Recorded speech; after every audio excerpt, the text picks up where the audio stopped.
अब 2025 में मार्स ज़्यादा एक्टिव है। तो हो सकता है कि ऐसे कुछ और वॉर वगैरह हो, ऑटोमोबाइल इंडस्ट्री बहुत बूस्ट करेगी 2025 में, है ना। हम कुछ प्रिकॉशंस उनको देते हैं सो दैट उसका इंटेंसिटी कंट्रोल हो। मतलब बड़ा कुछ होने वाला तो वो छोटे में ही निपट जाए, है ना। आपको थोड़ा सा ही खाज खरोच आ जाए और हो जाए। ऐसा नहीं कि एक्सीडेंट के बाद आप बेड पे ही रहो, काफी वो नौबत ना आए, उसके लिए हम लोग प्रिकॉशंस दे सकते हैं। बट अगर आप ऐसे सोचो कि आपका एक्सीडेंट होने वाला है इसलिए मैं घर से बाहर ही नहीं निकलूंगी, तो एक्सीडेंट घर में भी होते हैं, है ना। पैर फिसल के गिर सकता है कोई, कुछ भी हो सकता है। सो कोई भी नेगेटिविटी, मतलब कोई भी चीज़ है ना, हम बदल नहीं सकते पूरी की पूरी, बट उसका इंटेंसिटी हम लोग कंट्रोल करते हैं प्लैनेट्स के थ्रू।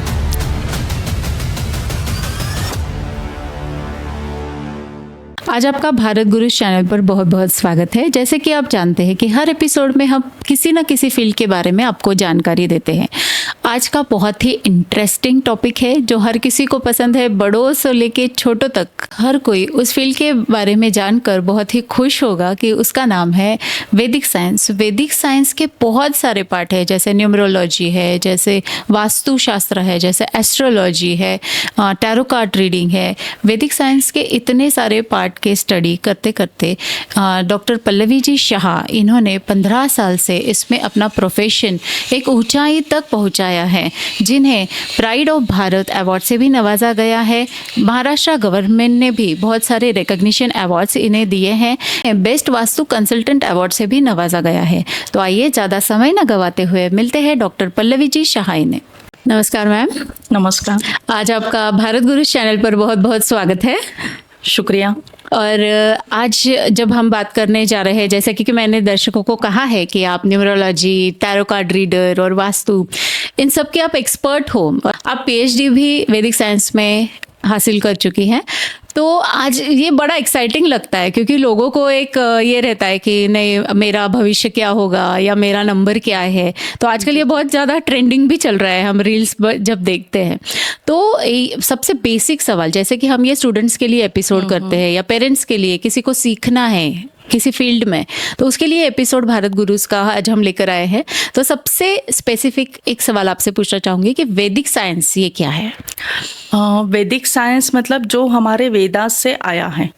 अब न्यूमरोलॉजी, वास्तु, टैरो रीडिंग, ये सब ऑकल्ट के ब्रांचेस हैं। तो इन सबका सिग्निफिकेंस कहीं ना कहीं हमारे वेदास से या हमारी संस्कृति से जुड़ा हुआ है, जिसके ऊपर रिसर्च शायद पहले भी हो चुका है।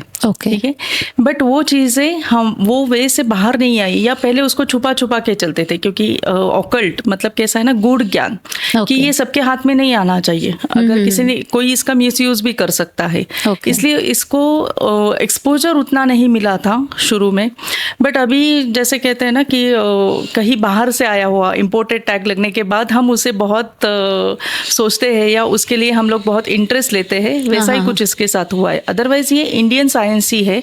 हर प्लैनेट कैसे काम करेगा, हमारे ऋषियों ने या उन्होंने बहुत साल पहले उसके ऊपर रिसर्च किया है। और आज इस साल मतलब 2024 में या 2025 में सूर्य को ग्रहण कब लगने वाला है, ये चीज़ें भी उन्होंने अपने बुक्स में लिख के रखी है। उसका कैलकुलेशन भी उन्होंने पहले ही करके रखा था। तो ज़रूर ये हमारा खुद का ही साइंस है और इसको वैदिक अप्रोच से हम लोग ला रहे, साइंटिफिक अप्रोच से हम लोग सोचते भी है और स्टूडेंट को सिखाते भी है। सो साइंटिफिकली भी वो कैसे काम करता है, आपकी ऑरा क्या होती है। जैसे अगर हमने सोचा कि रेकी, तो आपकी ऑरा क्या होती है, या हमने सोचा कि न्यूमरोलॉजी, तो हर प्लैनेट जो कहीं दूर है ना, पृथ्वी से काफी दूर होने वाले प्लैनेट हमारे लाइफ पे कैसे इफेक्ट करते हैं, वो हर चीज हमें इसी वेदास से मिलती है। हर इसका बेसिक जो है ना, वो इन्हीं वेदास में लिखा हुआ है। बस वो अभी हमारे सामने आ रहा है कि कोई अलग रूप लेके या नया ढंग लेके आ रहा है, इसलिए ये हमारे मतलब इंडियन अप्रोच इसको ज़्यादा रहा नहीं है, थोड़ा बाहर से लोगों ने ज़्यादा उसके लिए मेहनत की है उसको पॉपुलर बनाने में, इसलिए अच्छा। अभी ये अलग वे से पॉपुलरिटी इसको मिली है। हाँ, जैसे आपने मुझे बताया था पिछली बार कि योगा ये भारत का है जी। पर भारत उसके पेटेंट जो है वो हाँ। इंडिया के पास नहीं है। हाँ। योगा के पेटेंट यूएस के पास है, तो इंडियन ही साइंस है। हाँ, ठीक है, मगर उसके हम लोगों ने कैसे ना हमारे यहाँ पे में भी कास्टिज्म हो सकता है या पहले कुछ ऐसी चीजें हुई है ब्रिटिश की वजह से, ब्रिटिशर्स की वजह से वगैरह, काफी सारे हमारे जैसे बुक्स वगैरह है ना, मतलब वो लोगों के पास आगे पहुंचे ही नहीं है। काफी सारा हमारा तो वो ज्ञान वही रह गया है ना, वो सब डिस्ट्रॉय हुआ है। सो वो हमारे पास, हमारे जनरेशन के पास ठीक से आया ही नहीं है, इसलिए हमें उसके बारे में ज़्यादा जानकारी हमारे बच्चों को या अभी के पेरेंट्स को नहीं है। बट ये बेस पूरा इंडियन ही है, जो भी ऑकल्ट है, ऑकल्ट साइंस पूरा का पूरा इंडिया से, मैं सोचती हूँ कि भारतीय ही है, कंप्लीट इंडियन नॉलेज है। तो अगर भारत देश में किसी को वैदिक साइंस में डिग्री लेना होगा, डिग्री ये ऑफर करता है वैदिक साइंस? डिग्री भी करता है, मगर हर स्टेट के हिसाब से है कि कुछ गवर्नमेंट उसको अप्रूवमेंट नहीं दे रहा है। बट अगर आप दिल्ली वगैरह वो साइड पे गए या चेन्नई वगैरह वो साइड पे अगर आपने देखा ना, मतलब साउथ में या नॉर्थ में, तो वहाँ पे आपको डिग्री कोर्सेज भी मिलते हैं। अच्छा। जो कि अभी कोरोना के बाद ऑनलाइन भी अवेलेबल हो चुका है सब नॉलेज। सो ऑनलाइन भी आप अप्लाई कर सकते हो और इजीली आपको मतलब आपके केस स्टडीज वगैरह देके आप उसको डिग्री भी आपको मिल सकती है। तो आपने एक साथ जो इतनी चीजें सीखी, तो क्या ये इंटरकनेक्टेड है सब, इसलिए आपने सीखा? हाँ, इंटरकनेक्टेड है। जैसे कि पहले मैंने शुरुआत में खुद इंटीरियर डिजाइनर हूँ, सो मुझे पहले लगता था कि अरे कोई भी अगर मैं डिजाइन करने जाऊँ, कोई भी प्लानिंग करने के लिए जाऊँ, तो 2006 में ऐसा था ना, मतलब कि अवेयरनेस वास्तु के लिए लोगों का बढ़ चुका था। तो क्लाइंट हमें बोलने की नहीं, हमारे वास्तु कंसल्टेंट है सो एंड सो, तो वो देखेंगे, वो अप्रूव करेंगे प्लान। अभी वास्तु कंसल्टेंट वो प्लान अगर उन्होंने अप्रूव नहीं किया तो हमें दिख रहा था कि मतलब क्लाइंट का यूटिलिटी खराब हो रहा है, क्लाइंट को वो स्पेस यूटिलाइजेशन नहीं मिल रहा है।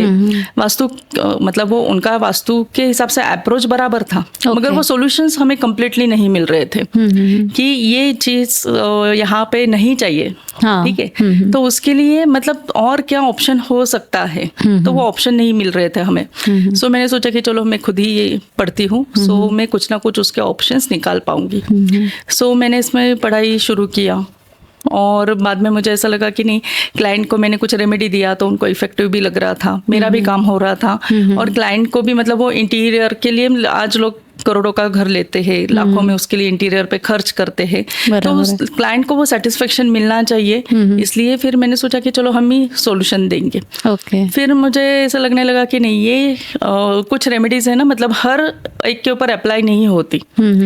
तो उसके जो रिजल्ट्स आ रहे थे वो कुछ क्लाइंट को फास्ट आ रहे थे, कुछ क्लाइंट को स्लो आ रहे थे। तो उसके लिए फिर मैंने रिसर्च किया कि नहीं, ये कहीं ना कहीं मतलब पत्रिका भी डिपेंड होता है, एस्ट्रोलॉजी भी उसमें काम करता है या न्यूमरोलॉजी भी उसमें काम करता है। जैसे घर का नंबर है, आपकी गाड़ी का नंबर और आपकी पत्रिका। जैसे कोई भी अगर हमें बीमारी होती है तो हम उसमें से कितनी जल्दी बाहर आएंगे, ये हमारी बॉडी के इम्यूनिटी पे रहता है। तो हर पत्रिका का भी इम्यूनिटी रहता है कि हर आपके प्लैनेट कौन से स्ट्रांग है और उससे रिलेटेड अगर आपको वास्तु में कहीं पे दोष दिखाई दे तो वो वास्तु दोष आपको इतनी बहुत जल्दी अप्लाई नहीं होता है, आपको दिखेगा भी नहीं, आपको समझेगा भी नहीं कि ये वास्तु दोष के कारण मुझे ये प्रॉब्लम हो रहे हैं। बट अगर आपकी पत्रिका उसी प्लैनेट के लिए वीक है कहीं पे, तो वो वास्तु दोष आप पे ज्यादा हावी हो सकता है और बहुत खराब रिजल्ट आपको इमीडिएट बेसिस पे दिखाई देते हैं। सो फिर मैंने सोचा कि नहीं, अभी ये मतलब ये भी सीखना जरूरी है कि पत्रिका देख के हम बोल सकते हैं कि आपके घर में कौन से एरिया में कहाँ पे प्रॉब्लम है, कौन सा प्लैनेट आपका खराब है पत्रिका में, उसी से रिलेटेड आपके घर में कहीं ना कहीं प्रॉब्लम होते हैं। फिर ऐसा आगे जाके ऐसे होने लगा कि नहीं, मतलब कुछ लोगों के पत्रिका तो है, मतलब पत्रिका ही नहीं होती, डेट ऑफ बर्थ उन्हें पता है बट उनको टाइम नहीं पता है, तो पत्रिका भी काम नहीं कर रही है। फिर न्यूमरोलॉजी आया, फिर न्यूमरोलॉजी में मैंने स्टडी किया, फिर न्यूमरोलॉजी के कुछ अलग अलग टाइप से उसके लिए किया। तो कुछ बाद में ऐसा लगा कि नहीं बाबा कि किसी के पास अगर बर्थ डेट ही नहीं है तो ना ही न्यूमरोलॉजी काम करेगा, ना ही आपका पत्रिका काम करता है। तो उसके लिए टैरो रीडिंग है कि आप कोई भी एक क्वेश्चन पूछ सकते हो टैरो पे, एनर्जी के साथ आप डील करते हो उसमें। सो एनर्जी से ही आपको मतलब एनर्जी ही खुद आंसर देती है कि आपका कोई काम अभी होने वाला है या नहीं, उसमें ऑब्स्टेकल्स क्या आएंगे, ये सब आपको टैरो से भी पता चलता है। बट टैरो है ना कैसे वो लिमिटेड, उसको लिमिटेशंस बहुत है। आप 2 या 3 महीने का प्रेडिक्शन कर सकते हो, लाइफ लॉन्ग आपको प्रेडिक्शन उस पर नहीं होता। सो रेयरली हम लोग उसका यूज करते हैं। फिर उसके बाद मैंने सोचा कि नहीं और भी कुछ साइंस रहेगा हमारे पास, तो हैंड राइटिंग एनालिसिस मैंने सीखा उसके बाद। हैंड राइटिंग से भी आपको पता चल सकता है कि आपको बीमारी कौन से होने वाली है। कुछ बच्चे डिप्रेशन में जा रहे हैं अभी, है ना, बच्चों मतलब स्ट्रेस बच्चों का बहुत बढ़ रहा है। तो सुसाइड अटेम्प्ट क्यों करते हैं बच्चे, डिप्रेशन में जाते हैं, तो हैंड राइटिंग में क्या क्या चेंजेस आते हैं वो कैसे हम पहले ही रिकॉग्नाइज कर सकते हैं कि ये बच्चा डिप्रेशन में जा रहा है। ड्राइंग एनालिसिस उसके साथ करते हैं हम छोटे बच्चों का, क्योंकि छोटे बच्चों का हैंड राइटिंग उतना डेवलप नहीं होता है। सो जो 10 साल से पहले है छोटे बच्चे, 10 या 12 साल के बच्चे, उनके लिए हम लोग ड्राइंग का एनालिसिस करते हैं। उनके ड्राइंग में, उनके हैंड राइटिंग में उनका सबकॉन्शियस माइंड मतलब ऐसे किताब के जैसे खुल के बाहर आता है कि बच्चा सोच क्या रहा है, डिप्रेशन में जा रहा है, घर से प्रॉब्लम है, बाहर से प्रॉब्लम है, कुछ बच्चे घर छोड़ के भाग जाते हैं, या कोई भी आपको बीमारी होने वाली हर एक चीज हमें हैंडराइटिंग से पता चल सकती है। सो ऐसे वो हर इंटरलिंक है, हर चीज एक दूसरे को। And it is all about balancing, right? Yes. हाँ, सो बैलेंसिंग योर प्लैनेट्स। जी, हर प्लैनेट को कैसे बैलेंस करना है। अभी कुछ डायरेक्ट मतलब हम कुछ प्लैनेट्स के स्टोन्स वगैरह पहनते हैं, है ना, नवग्रह के स्टोन्स वगैरह पहनते हैं, उससे भी आपको उस प्लैनेट का एनर्जी आप बूस्ट कर सकते हो।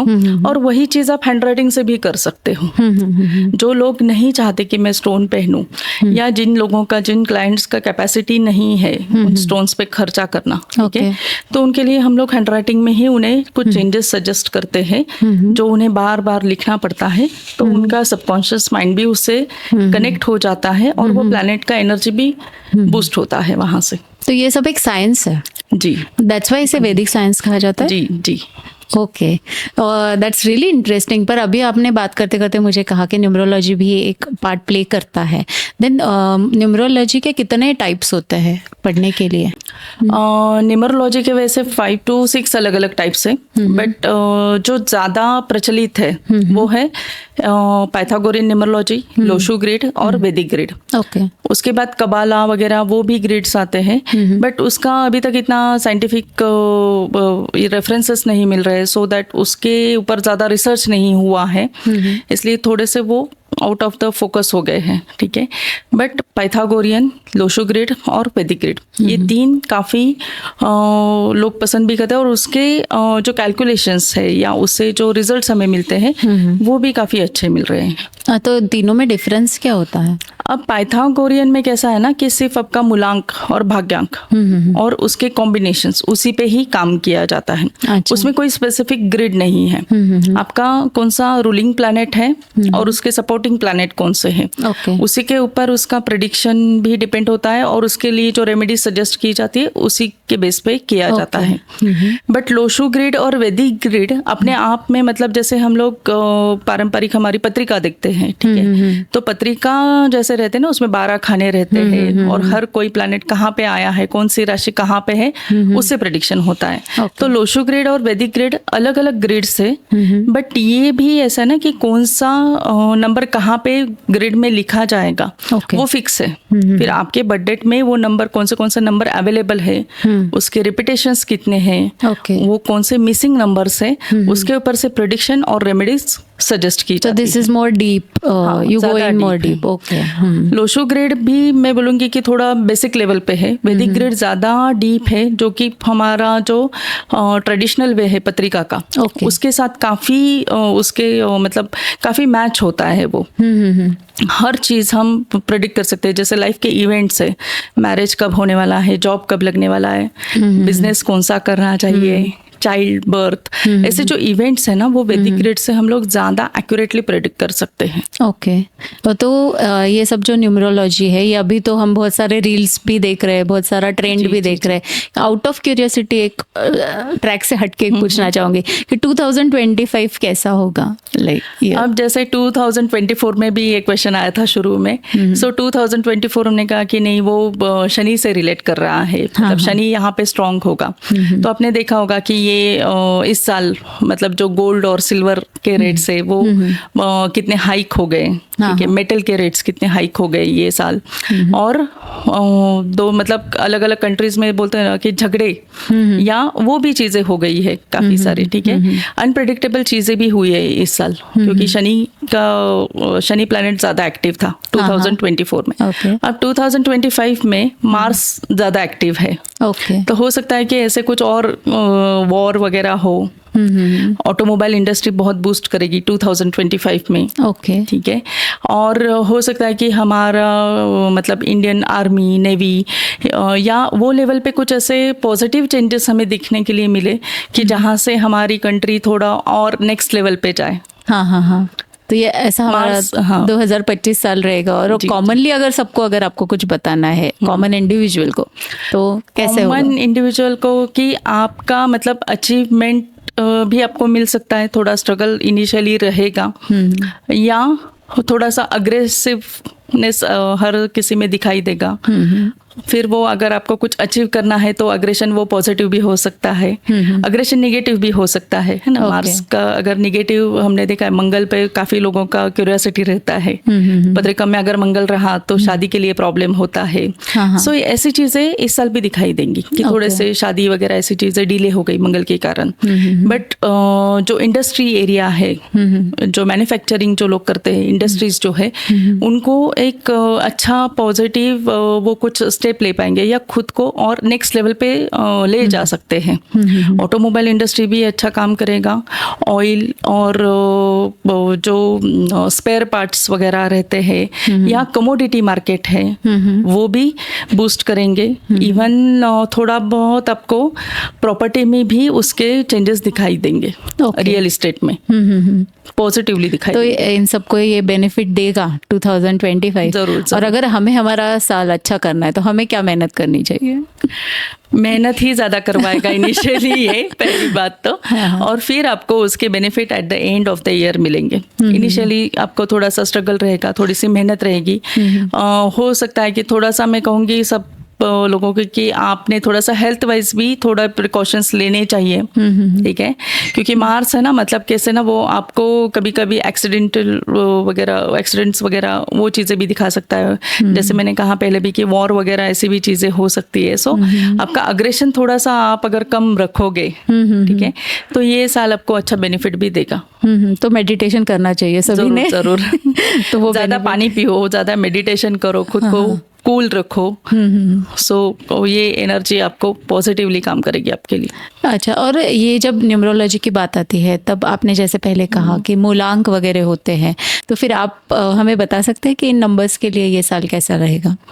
अब जिनका मूलांक 1 है, मतलब जो भी लोग किसी भी मंथ के 1st को, 10th को, 19th को या 28th को बॉर्न हुए हैं, उन सबका मूलांक 1 रहेगा। तो मार्स और सन का दोनों का फ्रेंडशिप भी बहुत अच्छा है, तो उनके लिए ये साल बहुत ही बढ़िया रहेगा, ठीक है। नया अगर वो कुछ शुरू करना चाहते हैं या कुछ नया बिजनेस हो, नया जॉब हो, प्रमोशन चाहिए, तो ये सब चीज़ें वो अचीव कर सकते हैं। और मूलांक 2 की तरफ अगर जाए तो मूलांक 2 मतलब जो भी लोग किसी भी मंथ के 2nd को, 11th को, 28th को या 29th को बॉर्न हुए हैं, उनके लिए हो सकता है कि ये साल थोड़ा सा स्लो हो, या मैं कहूँगी कि उन्होंने बहुत कुछ चेंजेस नहीं करने चाहिए लाइफ में।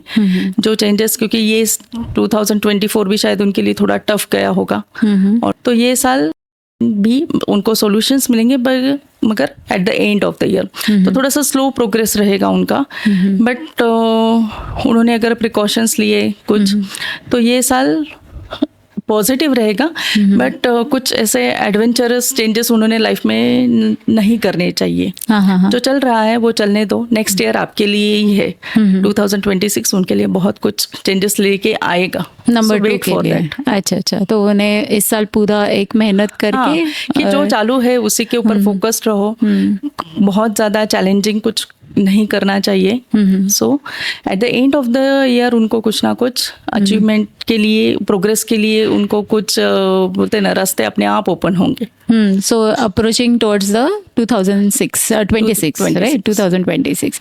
और अगर मुलांग 3 की बात की जाए तो मुलांग 3 वालों के लिए भी ये साल मतलब कि वो अपने ज्ञान से या उन्हें जो भी उन्होंने जो भी शिक्षा हासिल की है तो उसको एक नेक्स्ट लेवल पे वो लेके जा सकते हैं। उसके लिए उनको तो पॉपुलैरिटी इस साल मिल सकता है अपने नॉलेज के हिसाब से, क्योंकि अभी तक उन्हें मतलब ये साल उनका ऐसा रहा ना कि थोड़ा सा तो 3 वालों के लिए भी थोड़ा सा हेल्थ वाइज चैलेंजेस आए होंगे। सो जो हेल्थ चैलेंजेस उनको इस साल आए थे उसका सॉल्यूशन इन्हें 2025 में ज़रूर मिलेगा और थोड़ा सा पॉजिटिवनेस उनके लाइफ में उनको भी दिखाई देगा। ओके, ठीक है। और मुलांग 4 ये मेरा है, मुलांग 4 सो मैं तो ज़्यादा क्यूरियस हुई है सुनने के लिए। मुलांग 4 वालों के लिए भी जैसे कहा ना कि 2024 में उनको भी लाइफ में मतलब सितंबर अक्टूबर के बाद लाइफ ने उन्हें कुछ चेंजेस दिखाई दिए होंगे। ठीक है। सो वो प्रोग्रेसिव अभी रहेगा उनके लिए भी, 2025 उनके लिए भी प्रोग्रेसिव रहेगा, मगर उनको कहीं पे मतलब हमेशा मेहनत करना उन्हें छोड़ना नहीं चाहिए। हाँ। ठीक है। तो मुलांग 4 वाले जितनी मेहनत ये साल करेंगे आगे के 2 साल उनको उसका बहुत ज़्यादा बेनिफिट मिलेगा। सो रुकना मत, थकना मत, अपना काम चालू रखना और आपको उसका बेनिफिट 2026 में मतलब अच्छा अचीवमेंट आपको मिलेगा। 2025 राइट? यस। और मुलांग 5 के लिए अगर हम जाए तो मुलांग 5 के लिए हो सकता है कि इस साल थोड़े से उनको हेल्थ इशू वगैरह ज़्यादा दिखाई दे, छोटे मोटे एक्सीडेंट्स वगैरह। सो उनके मतलब पहले से ही आप प्रिकॉशन लेके रखो, पहले से ही अपना मतलब मेडिकल चेकअप वगैरह रूटीन में रखो, सो दैट अलग से या आपको कुछ प्रॉब्लम एकदम अचानक से नहीं सामने आए। ठीक है। और एजुकेशन का बात किया तो एजुकेशन वाइज उनके लिए अच्छा रहेगा। फाइनेंशियली देखा तो शायद हो सकता है कि थोड़े फाइनेंशियल चैलेंज उनको इस साल महसूस हो, मगर डोंट वरी, ये साल निकल जाएगा और उसके आगे फिर प्रोग्रेस आपको दिखाई देगा।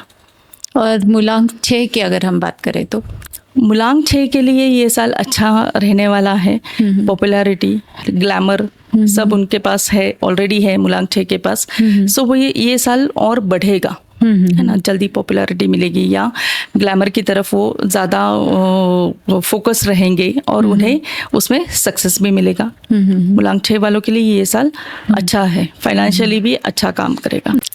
अब आगे अगर मुलांग 7 की बात की जाए तो ये साल उनके लिए अच्छा रहेगा। अगर वो कहीं फॉरेन में मतलब जाके कुछ सेटलमेंट चाहते हैं या उनके लिए एजुकेशन को भी अपने नेक्स्ट लेवल पे लेके जाना चाहते हैं तो ये साल उनको सपोर्टिव रहेगा मुलांग 7 वालों के लिए। मुलांग 8 वालों के लिए हो सकता है कि इस साल थोड़े ज़्यादा और उनको स्ट्रगल बढ़े। उनका 2024 ओके गया होगा और 2025 थोड़ा सा उनके लिए चैलेंजिंग रहेगा।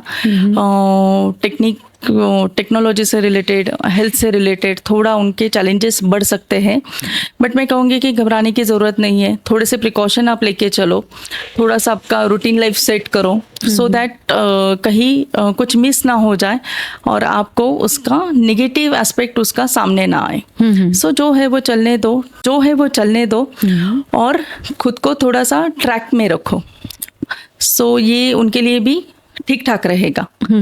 मुलांग 9 वाले की अगर बात की जाए तो ये साल मतलब खुद का उनका एनर्जी भी 9 का है और ये साल भी मार्स का है। सो हो सकता है कि उनका अग्रेशन बहुत ज़्यादा बढ़े, ब्लड से रिलेटेड उनको कुछ दिक्कत आए।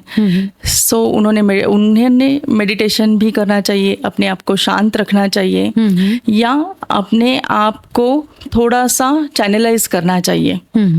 सो उनके लिए ये साल अग्रेसिव डिसीजंस जहाँ पे लेने हैं, जिन लोगों को चाहिए कि जैसे कोई स्पोर्ट्स में हो, कोई मैकेनिकल फील्ड में हो, कोई ऑटोमोबाइल इंडस्ट्री में हो, कोई मैन्युफैक्चरिंग में हो, है ना, ऐसे बिजनेसेस के लिए ये साल प्रोग्रेस देगा। बट कहीं ना कहीं उनका अग्रेशन बढ़ेगा, कहीं ना कहीं उनको लेबर से रिलेटेड मतलब मैनेजमेंट और लेबर के इशू बढ़ेंगे, है ना, अग्रेशन की वजह से। सो ऐसे प्रॉब्लम उनको फेस हो सकते हैं, अदरवाइज ओके है। तो अग्रेशन उन्होंने पॉजिटिवली टर्न करना चाहिए, ऐसा भी? हाँ, कि खुद को प्रिपेयर करो उसके लिए। हाँ। कि जैसे मेडिटेशन के थ्रू आप कर सकते हो, पानी ज़्यादा पीना, आप किसी मंत्र का चैंटिंग करो, सन का एनर्जी बढ़ाओ आप खुद का। सो ये आपको पॉजिटिविटी की तरफ लेके जाएगा। Sir, and all of the above जब हम बात करते हैं कि मन की इच्छा या मैनिफेस्टेशन, वो कितना मायने रखता है? वो काफ़ी मायने रखता है। वो बोलते हैं ना कि भगवान सब कुछ देने के लिए रेडी है, बट आपको पता होना चाहिए कि आपने क्या मांगना चाहिए, कब मांगना चाहिए और कौन से वे से मांगना चाहिए, है ना। अगर आप शिद्दत से कोई चीज़ चाहते हो तो वो आपको ज़रूर मिलता है। अब ये शाहरुख खान के लिए नहीं अप्लाई होता, ये हर किसी के लिए अप्लाई होता है। बस हमने उसके कैसा होता है ना कि हमने वो चीज़ अपने मतलब कितने आपकी चाह है उसे पाने के लिए, ठीक है, आप उसके लिए कितना प्रे करते हो, तो भगवान भी देने के लिए रेडी है। अब भगवान देगा मतलब आपके हाथ में लाके तो नहीं देगा, ठीक है। सो वो एक ब्रिज रेडी करेगा आपके लिए, कोई ना कोई सॉल्यूशंस देगा, कोई ना कोई वे या कोई ना कोई दरवाजे आपके लिए ओपन करेगा, जहां से आपको अपनी मेहनत तो आपको खुद को ही करनी है, बट आपके पास एटलीस्ट वो आपके लिए रास्ते बनाने का काम भगवान जरूर करेगा। What is the way of manifestation? Manifestation के लिए मैं बोलूँगी कि आपने पहले तो फोकस रहना चाहिए, आपको लाइफ में क्या चाहिए। कि अगर मुझे फाइनेंशियली इम्प्रूवमेंट चाहिए, ठीक है, तो आपके दिमाग में, आपके जहन में ये पक्का होना चाहिए कि आपको कितना इम्प्रूवमेंट चाहिए।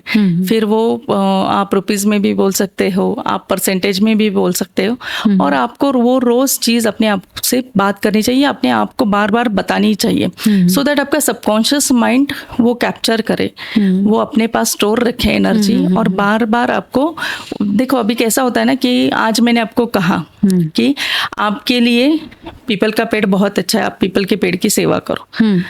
आप यहाँ से निकलोगे ना तो आपको रास्ते में 10 पीपल के पेड़ ही दिखाई देंगे, क्योंकि मैंने आपके दिमाग में वो बात डाली है और आपने आपके दिमाग ने उसका सर्चिंग करना शुरू किया है। सो हर चीज़ वैसी ही रहती है कि आपने अगर कहा ना कि मुझे ये चीज़ लाइफ में चाहिए, तो आपका दिमाग, आपका सबकॉन्शियस माइंड आपको उसके ऊपर फोकस करने के लिए मजबूर करता है। आपका बार बार फोकस वहीं पे वो लेके जाता है और वो चीज़ आपके पास जल्दी से जल्दी आती है। सो मैनिफेस्टेशन कैसे करना चाहिए उसका अगर आपने कुछ चार्ट बना के रखा, जो आपने बार बार देखा, कुछ अपने बातें बार बार दोहराई, तो वो चीज आपके सामने, आपके पास जरूर आती है। तो इसीलिए बोलते हैं ना, अच्छा बोलो, अच्छा सुनो, अच्छा कहो, वास्तु तथास्तु बोलती है, इसीलिए बोलते हैं। मतलब दिन में एक बार वास्तु तथास्तु बोलती है कि भगवान तथास्तु बोलता है, फिर आप अच्छा बोलोगे तो अच्छा होगा, बुरा बोलोगे तो बुरा होगा। तो ये हर इंडिविजुअल पे डिपेंड करता है कि उसकी लाइफ उसे कैसे बनानी है, and this all is related to this science जी। और अगर वापस मैं अभी ये बताना चाहूँगी आपको कि अगर हम स्टूडेंट्स के लिए ये कर रहे हैं, तो जिनको अगर न्यूमरोलॉजी सीखना है तो वो कितने दिन में ये सीख सकते हैं?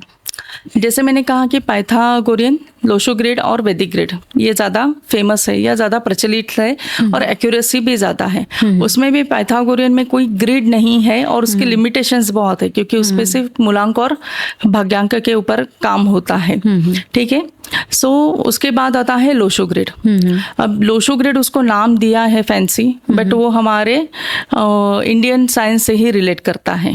अब लोशो ग्रिड में कैसा है ना कि वो काम करता है कि आपके मिसिंग नंबर कौन से हैं। आपने अपने कैल्डियन न्यूमरोलॉजी भी उसको बोलते हैं कि आपने आपके नाम को कैसे, उसका एनर्जी कैसे बूस्ट करना चाहिए, नाम से आपने कौन सा एनर्जी बूस्ट करना चाहिए, या आपने आपका मोबाइल नंबर क्या टोटल रखना चाहिए, ठीक है। आपके मिसिंग नंबर्स कौन से हैं, मिसिंग प्लैनेट्स कौन से हैं, उनका एनर्जी आप कैसे बूस्ट करोगे और कैसे अपने आप को बैलेंस रखोगे।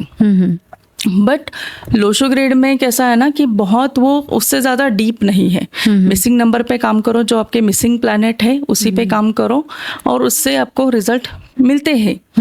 बट वैदिक ग्रिड ऐसा है ना कि जो कहता है कि अगर कोई 2 नंबर अपने आप में दुश्मन है, ठीक है, तो किसी तीसरे को उसको वो झगड़ा सुलझाने के लिए किसी तीसरे को लेके आओ, ठीक है। सो वैदिक ग्रिड हमारे पत्रिका से काफी रिलेट करता है।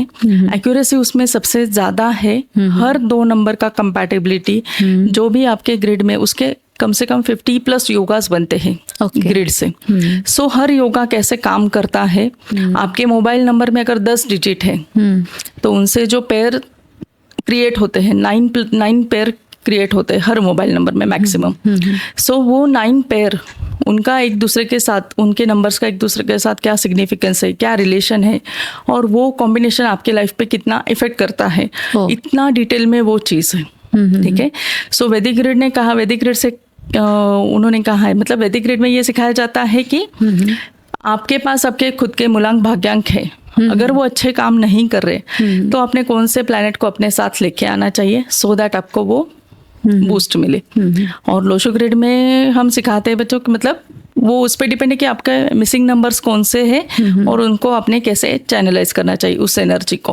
अब सभी नंबर, मिसिंग नंबर हमारे लिए अच्छे नहीं होते, ठीक है। सो अननेसेसरी वो एनर्जी बैलेंस करके काफ़ी बार काम नहीं होता है या हर्डल ज़्यादा बढ़ते हैं। बट वैदिक ग्रिड अपने आप में बहुत ही सटीक और बहुत ही डीप है। जितना हमारा एस्ट्रोलॉजी है डीप, उतना ही डीप वैदिक ग्रिड है। तो ये अगर किसी को सीखना है तो कितने दिन लगते हैं? वैदिक ग्रिड सीखने के लिए लोशो ग्रिड का बेस आना बहुत ज़रूरी है, ठीक है। सो 3 to 4 months लगते हैं सीखने के लिए। बाद में प्रैक्टिस और बाद में वो चीज़ें अप्लाई करके, मतलब 6 महीने में कोई भी अपना इनकम इजीली शुरू कर सकता है। And how much they earn? अभी मेरे पास जो स्टूडेंट है मोस्टली, तो वो काफ़ी मतलब खुद जॉब करते हैं कहीं ना कहीं पे, हाउस वाइफ्स है, ठीक है। तो वो दिन का अगर 2 या 3 घंटा भी देते हैं इसमें काम करने के लिए, तो आराम से महीने के 40-50,000 वो कमा लेते हैं। अच्छा। अगर आपने प्रोफेशनली ही इसको शुरू किया कि पूरा का पूरा दिन आपने उसके लिए दे दिया, तो महीने का आप 2 से 2.5 लाख आराम से कमा सकते हो। So numerology is also good field. It is the one part of Vedic science, but इस फील्ड में भी आप अच्छा कर सकते हो। ज़रूर ज़रूर। तो जैसे कि आपने बताया कि हाउस वाइफ्स आते हैं और कोई पार्ट टाइम जॉब कर रहा है तो वो भी ये चीज़ करते हैं। तो अगर यंग जनरेशन को अगर ये करना है, क्योंकि इट इज़ लाइक योगा की तरह ही अपना साइंस है और अब तक के एजुकेशनल सिस्टम में इसे इंट्रोड्यूस नहीं किया गया है, तो ये एजुकेशनल सिस्टम में इंट्रोड्यूस होना चाहिए वैदिक साइंस एज अ होल?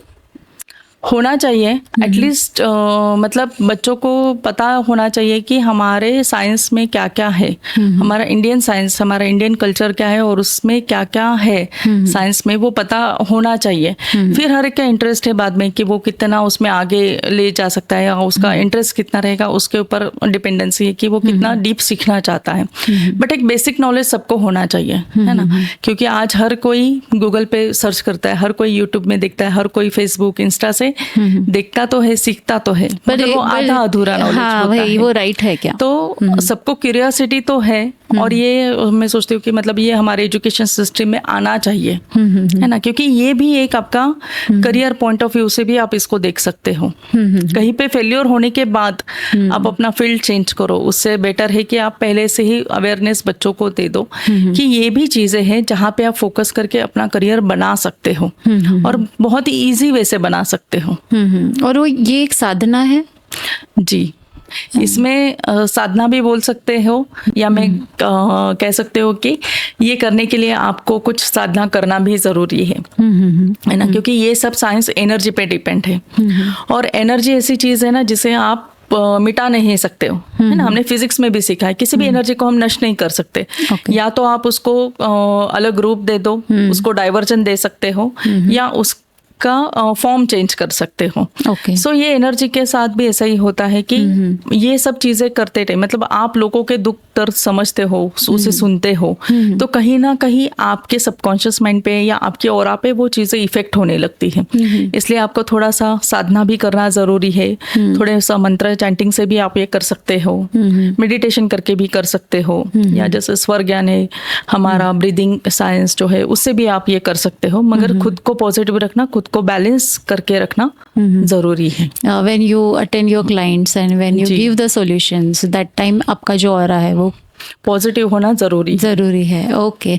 और जब ये बच्चे सीखते हैं या आपके पास आते हैं यंग बच्चे सीखने के लिए? जी, मेरे पास मतलब 18 साल के भी बच्चे हैं और 75 इयर्स के भी बच्चे हैं। ओके। ऐसा मैं बोलूँगी, जो सीखने में इंटरेस्टेड है। और मतलब काफ़ी लोग रिटायरमेंट के बाद भी सोचते हैं कि चलो हमें क्यूरियोसिटी है इसलिए पहले सीखते हैं, फिर उनको पता चलता है अरे ये काफ़ी मतलब अर्निंग भी इसमें ईजी है, सो वो प्रोफेशनली भी काम करते हैं। तो इसमें क्या एथिक्स लोगों ने जब ये प्रोफेशनली काम करते हैं तो क्या एथिक्स फॉलो करने चाहिए?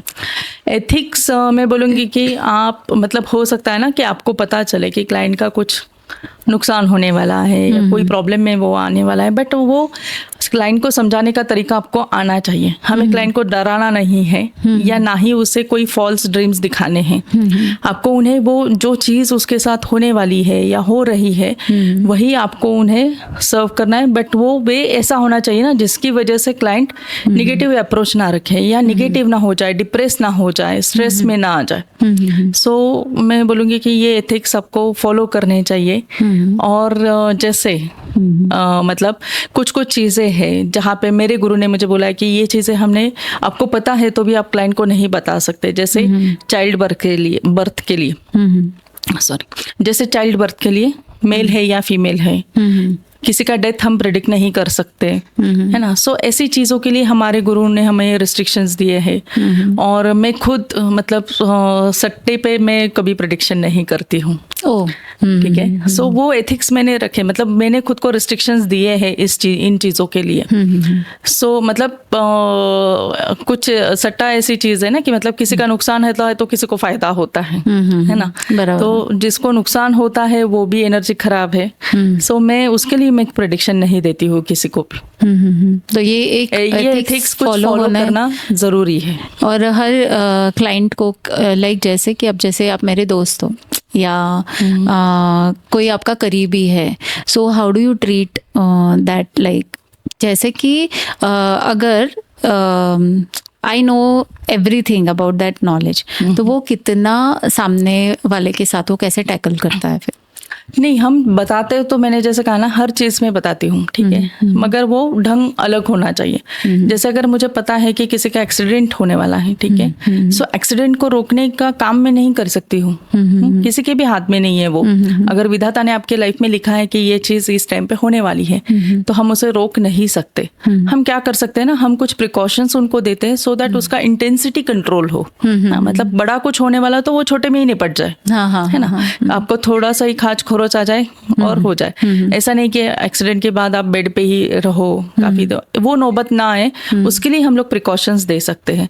बट अगर आप ऐसे सोचो कि आपका एक्सीडेंट होने वाला है इसलिए मैं घर से बाहर ही नहीं निकलूंगी, तो एक्सीडेंट घर में भी होते हैं, है ना, पैर फिसल के गिर सकता है कोई, कुछ भी हो सकता है। सो कोई भी निगेटिविटी, मतलब कोई भी चीज़ है ना, हम बदल नहीं सकते पूरी की पूरी, बट उसका इंटेंसिटी हम लोग कंट्रोल करते हैं प्लैनेट्स के थ्रू। अच्छा, तो अगर जब कोई भी ये सीखता है और आपने बोला कि 6 महीने में वो अर्न करने लग जाता है, तो जैसे हम इंटर्नशिप करते हैं किसी के पास, तो वैसे गुरुओं के साथ रहना ज़रूरी है ये करने के बाद? जी, हम हमारे स्टूडेंट को हम सिखाते हैं कि मतलब हम उनके लिए हमारा पोर्टल हमेशा ओपन रखते हैं, सो दैट कैसे होता है ना, सीखने के बाद वो नॉलेज कैसे डिलीवर करना चाहिए ना, वो आपको आना चाहिए। ठीक है। सो जैसे कि मेरे कुछ मीटिंग्स होते हैं मेरे क्लाइंट के साथ, तो मैं उन्हें इनिशियली कि आप ये मीटिंग अटेंड कर सकते हो, सो दैट वो स्टूडेंट को पता चलता है कि कैसे बात करनी चाहिए।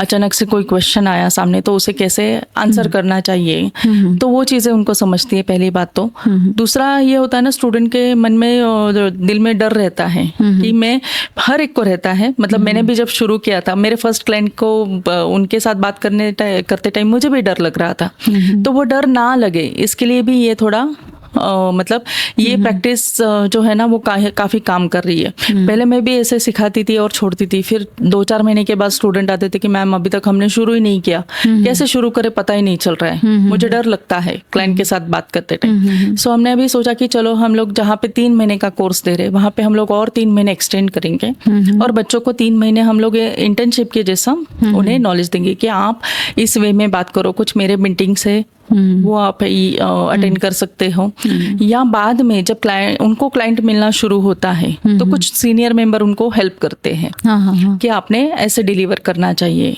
या उसका मतलब आपने जो कैलकुलेशन किया है वो सब सही है या नहीं, वो चेक करके देते हैं। सो जो मतलब ना ही उनके क्लाइंट का नुकसान हो और ना ही स्टूडेंट का नुकसान हो, वो प्रिकॉशंस हम लोग लेते हैं। प्रेडिक्शंस राइट हो इसका आप ध्यान रखते हैं। और ये शुरू में जरूरी है, जब तक प्रैक्टिस ना हो तो किसी और का नुकसान नहीं होना चाहिए, इसलिए स्टूडेंट के साथ थोड़ा उनको पहले गाइडेंस लगता है। और जब ये सब सीखते हैं बच्चे और सब प्रोफेशनली भी ये सब करते हैं, तो चैलेंजेस क्या फेस करते हैं प्रोफेशनली? क्लाइंट की तरफ से क्या चैलेंजेस आते हैं? काफ़ी बार ऐसा होता है ना कि वो मतलब क्लाइंट को ठीक से डिलीवर नहीं कर पाते हैं। उनको पता है, उनके पास नॉलेज है, ठीक है, बट वो क्लाइंट को डिलीवर नहीं कर पाते कि क्या प्रॉब्लम है। सोल्यूशन भी उनको पता होते हैं, मगर काफ़ी बार क्लाइंट का ऐसा होता है ना कि वो कहीं फाइनेंशियल इसमें स्टक होते हैं और फिर हमारे पास आता है। सो सोल्यूशन देने में भी थोड़े से रिस्ट्रिक्शन होने लगते हैं, या पहले मतलब कैसे हम क्लाइंट को लेके आए वो भी उनको पता नहीं होता है कि कैसे हम, चलो मैंने सीख तो लिया, ठीक है, फिर होता है ना कि आपके रिलेटिव्स वगैरह में आप बोल भी सकते हो, मगर रिलेटिव्स होते हैं जो आपको पे नहीं करना चाहते, ठीक है। सो अर्निंग उनका शुरू नहीं होता है और उनको वो कॉन्फिडेंस भी नहीं आता है। उनको काफ़ी सारे स्टूडेंटों में मतलब उनको लगता है कि अरे मैम ठीक है ना, मगर ये मुझे चीज़ें पता थी क्योंकि ये मेरे रिलेटिव ही थे, ठीक है, अब ये चीज़ें राइट ही ये मुझे पता चल रहा है कैलकुलेशंस की वजह से, बट मुझे वो अभी भी कॉन्फिडेंस नहीं है कोई भी नया क्लाइंट लेने के लिए।